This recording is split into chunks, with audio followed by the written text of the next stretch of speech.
Hi everybody! Today we're talking about modules. These are sometimes called libraries, and especially in other languages. And when you are programming, you want to organize your code. So it's easy to know which part of your code does a certain task, and that other people can just easily get an overview of what your code actually does. And if you use modules, it's also easy to not copy your code, and it's therefore easier to change your code when you have to change it. And we can think about a program which takes one input and it does some calculations and it presents the results. And if you are working with different functions to do this, one function to deal with the input, one function to deal with the calculations, and one function to present the results from the calculations in tables and graphs, then you can actually split the workload on 3 people, for example, each one doing its own task. And here we are talking about functions to do something, but functions can actually be thought of as a module, because a function is a collection of functions which is made to solve a specific task. And but often the modules that we are importing, they consist of several different functions which help you to solve a specific task. For example, a statistical task like regression, or a task like dealing with data manipulation. And the modules, they just have to be saved as Python files, and they contain several different function definitions. An example of such a module is the math module. And the math module contains a collection of mathematical functions, and we are looking at 2 different mathematical functions: the exp function, the exponential function, or the log function, the logarithmic function. And if you want to see more documentation, you can go to the Python docs, and you will see all the different function definitions in this module.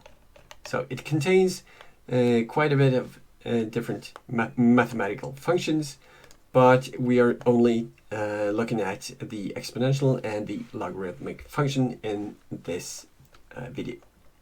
So before you can access these different functions, then you have to import the module. Okay, so you can do this in 4 different ways. So for example, you can write import and then module name, the module's name. For example, if we take the math module as an example, then to access the functions in the math module, we just write import math. And you can also, and if you write this import math, then you have to write, if we just look at the Python docs here, then you have to put math dot in front of each function call for a function within this math module. So you can do that, or if you're tired of always writing math in front of the function call, then you can write import and then the module name as a different name. So for example, you can write import math as m. Then you can just write m before the function call, and you will save some characters. Or if you just need some functions from the module, you can write from module name, import, and then the function's name. For example, if we want to use the exponential function from the math module, but we do not need to import all the other functions, then you can write from math import exp. Then you can use the exponential function in your coding. And lastly, you have from module name import asterisk, which means import everything. This imports every single function from the module. For example, from math, import every single function. But we have to remember to import the module before we use the functions. So for example, if we try to use the exponential function without importing the module, then we see here that the name of the function is not defined. So we have not loaded a function definition by loading the module. So in this case, we have to import the math module like so, and we see that this has been run because there is a number here. And then we can use the exponential function. And we have to remember that if we use import math, then we have to define where the program is supposed to look for the function definition. So this is math exponential function. So this is just e to the power of 4, which is 54. And as we have seen up here, we can import the module as a shorthand or something short. For example, import math as m. So if we do that, import math as m, we do not have to write math dot function name. We just have to write m dot function name. And we can rename the math library or the math module as whatever you want. For example, MD. So here, well, we have to run this, and then we can run md.exponential functions. And we can also import just parts of the module, as we saw here. Then we use the from and the name of the module and import the specific function. For example, from math, import exp function. So if we run from math, import log, then Python knows that we should use the log function from the math module. And in this case, you do not have to call the or specify the module name before you call the function. So if we run this from math import log, then we can use the log function without specifying that it comes from the math module. And we can also import all functions from the module. For example, from math import asterisk, which is everything. This is quite hazardous. So because it, well, if we do this, we can use all the functions from the math module just by defining or calling the function by its function name. But if we do this, then we are crowding the namespace. So, and why is that dangerous? Well, it's dangerous because, for example, the math module or any other module has a large number of functions. And these functions from different modules, they sometimes have different functions or different functionality, but the same name.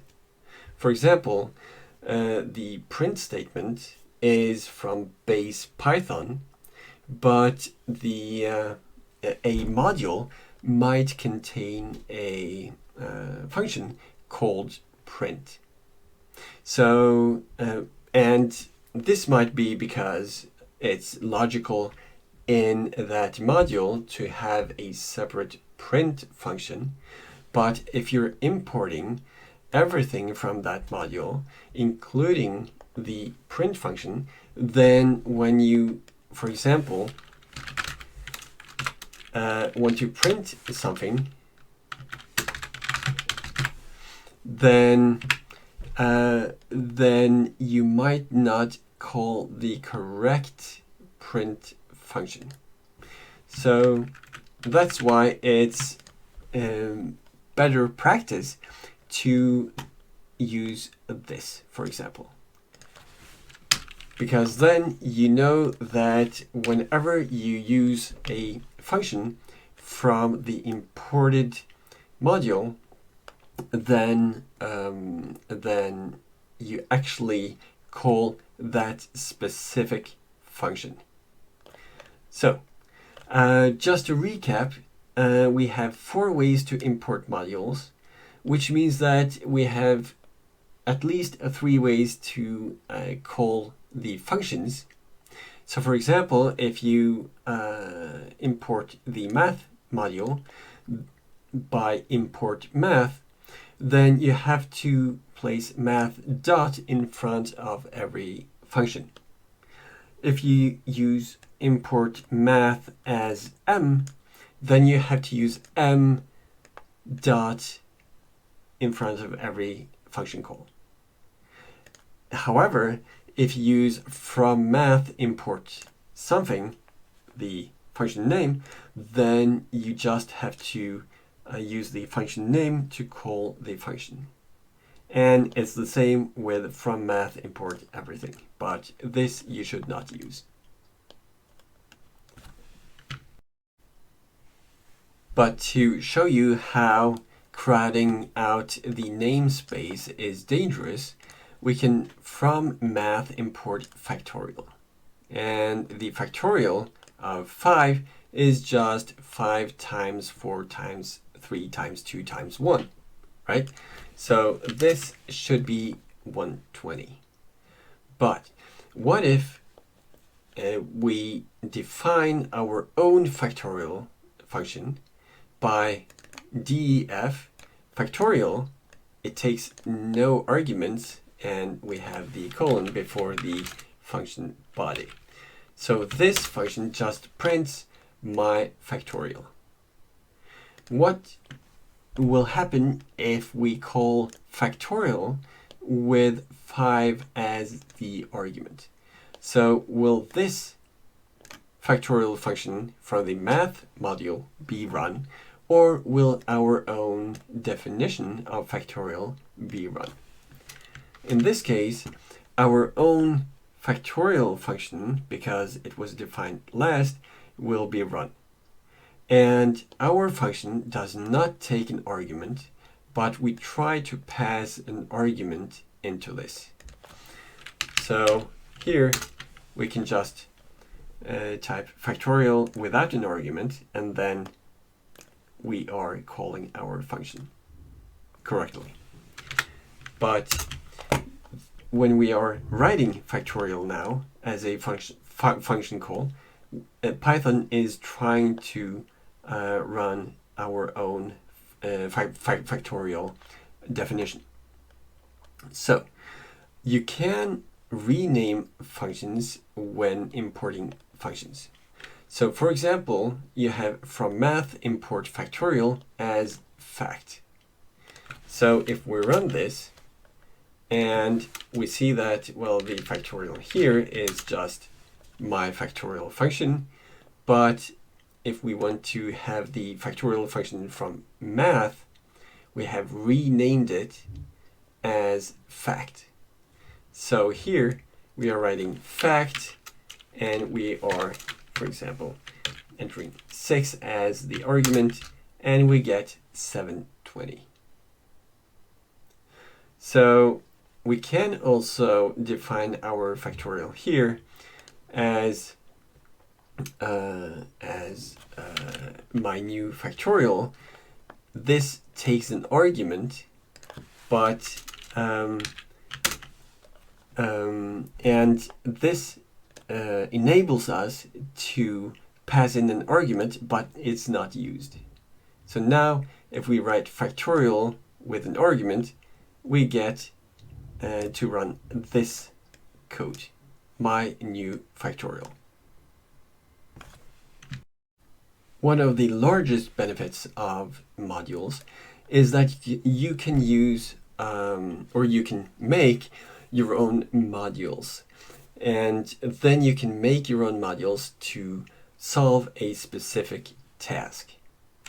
And then you can have several different function arguments or function definitions in that module. And in this case, we have to save our module as a py file, as a Python file. But it's still just a file with code, so it's a text file, just with the .py ending. And in this case, we would like to put this function definition in a module called my module. So my module should be a file which is called mymodule.py, and it should contain this function definition. So in this case, we can go back here and we see that, well, for this lecture, we only have one file here, which is a Jupyter Notebook file, which is this file. But from this file, I want to import a module called my module, so I can use the display greeting function. So then we can just make a new text file, and this is just untitled.txt, but I want to call this my module.py.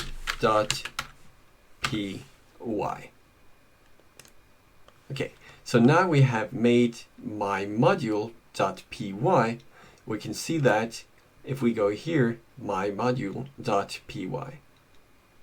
For now, it does not contain any code, but we can just copy this code and paste it in my module.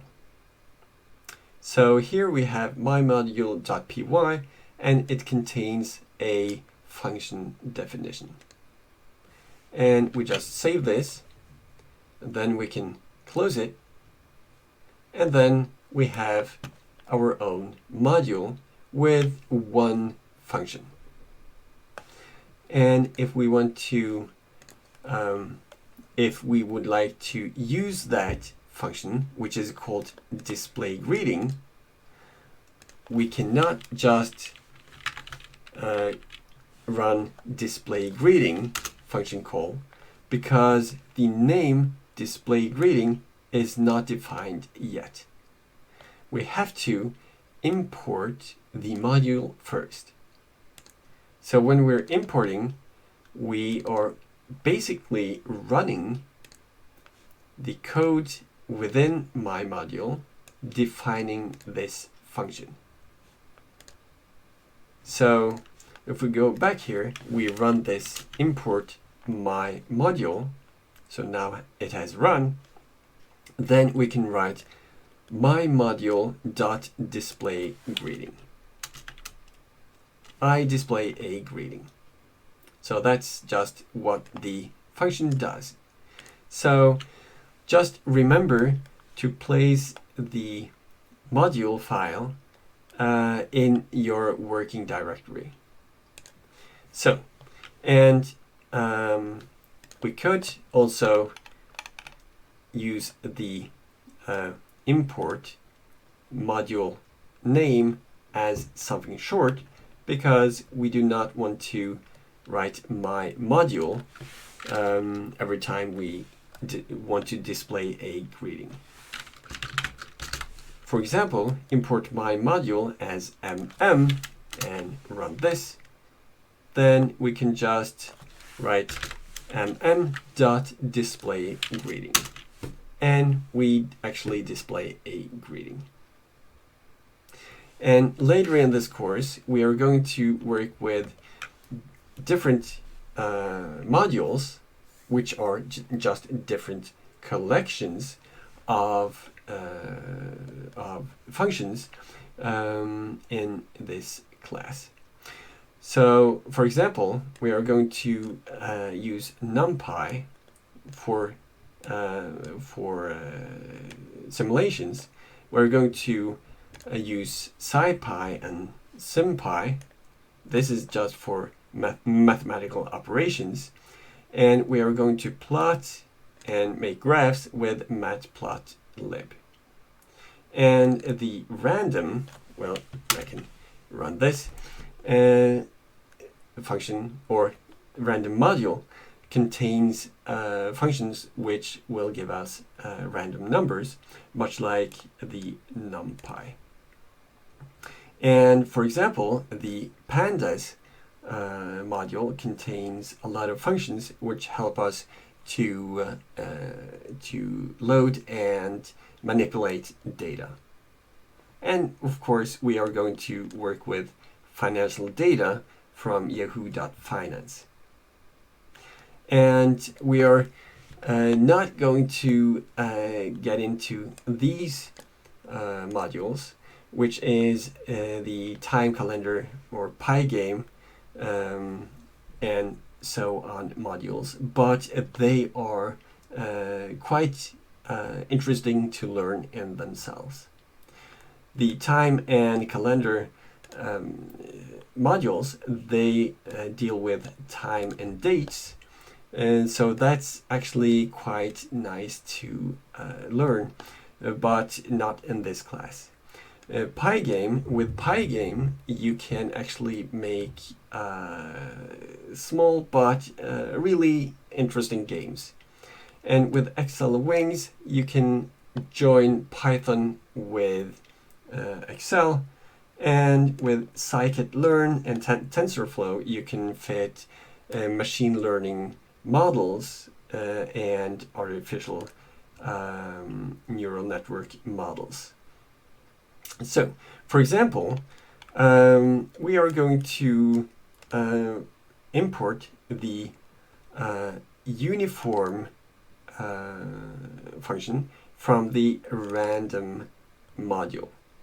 So the uniform function is just a function definition within the random.py file, which is in one of our working directories. And if we just load this random module with the uniform function, we can use the uniform function directly, and this draws a data point from a uniform distribution going from 0 to 10. In our case, we got a number. And the reason I want to go into this is that modules can have subfolders. For example, SciPy is one of the modules that we are going to work with, and SciPy has a large number of functions. So the functions are themselves organized kind of in different layers. So just think of a main folder and subfolders. So for example, SciPy is the bottom layer and stats is in a second layer, for example. And here we want to import the norm object from SciPy stats. And the norm object has itself a method called CDF, the cumulative distribution function for a standard normal distribution. So if we run this, then we can use this norm.cdf function and get the area under the normal distribution to the left of 1.96.